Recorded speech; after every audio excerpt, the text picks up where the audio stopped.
People usually associate the brand Asus with computers or related accessories, but the company has already proven that it is capable of producing some top quality phones. The Zenfone 3 is one of their latest models and it costs about $370. Is it worth the price? My name is Linus, stay tuned to find out.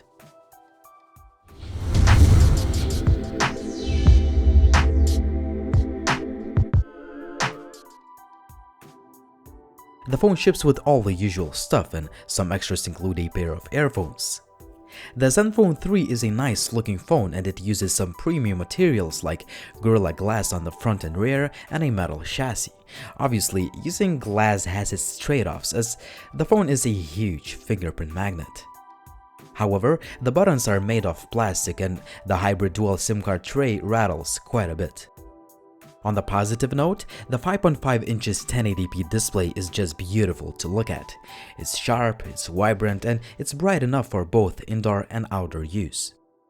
It's great that we have an 8 megapixels camera and the notification LED light, but I don't understand why Asus thinks that implementing the non-backlit capacitive buttons is a great idea. Also, I always love the back button on the right side, not on the left.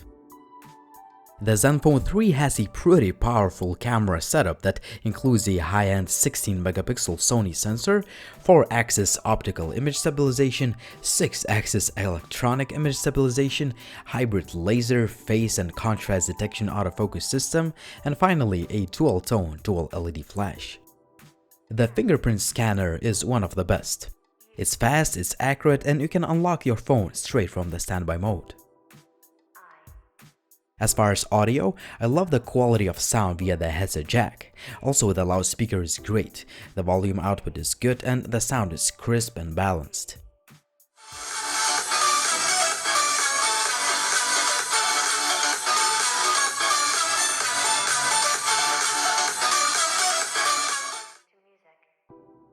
When it comes to hardware, the Zenfone 3 ships with a mid-range level Snapdragon 625 chip, 4GB of RAM and 64GB of expandable storage.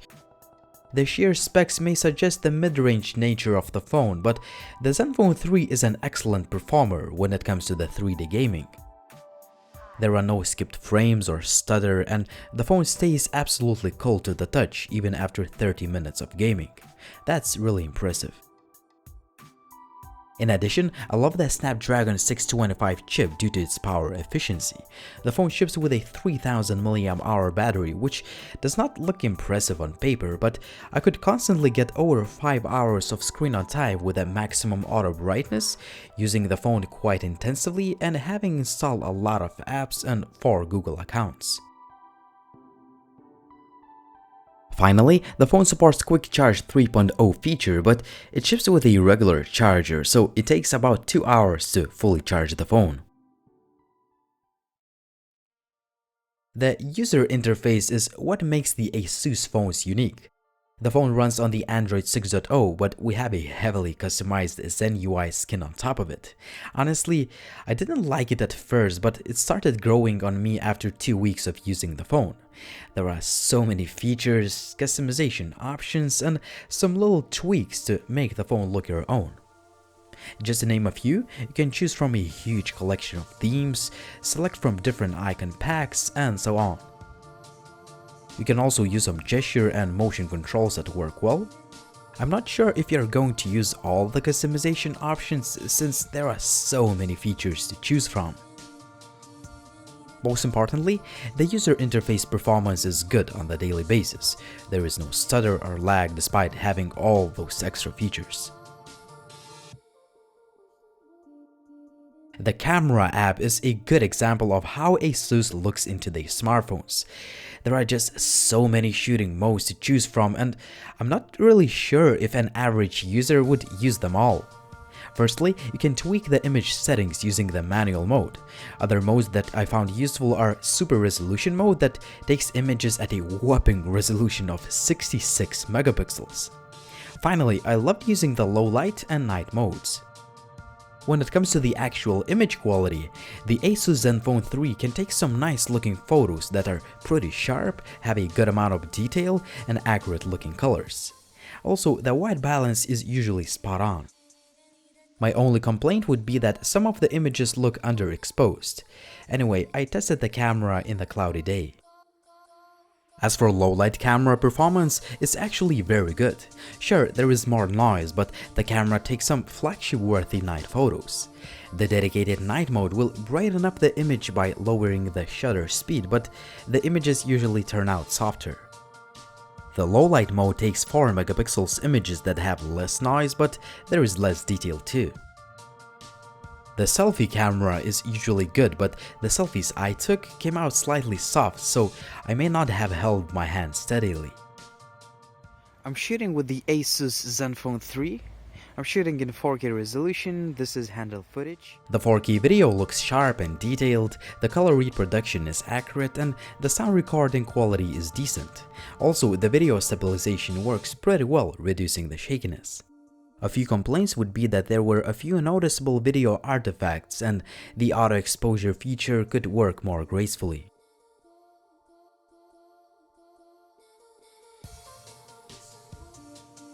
When it comes to connectivity, I have zero complaints. The signal reception and the call quality are great using either SIM card, as the phone comes with a hybrid dual SIM card tray.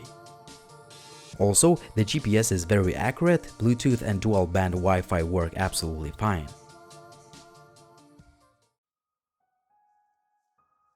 The Asus Zenfone 3 is quite an interesting phone since it has a mid-range level chipset but the flagship-grade real-life performance.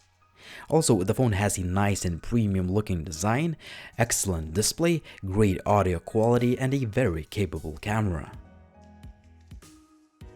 Even though the Snapdragon 625 chip is not as powerful as A20 series processors, there is plenty of power under the hood to handle anything you throw at it.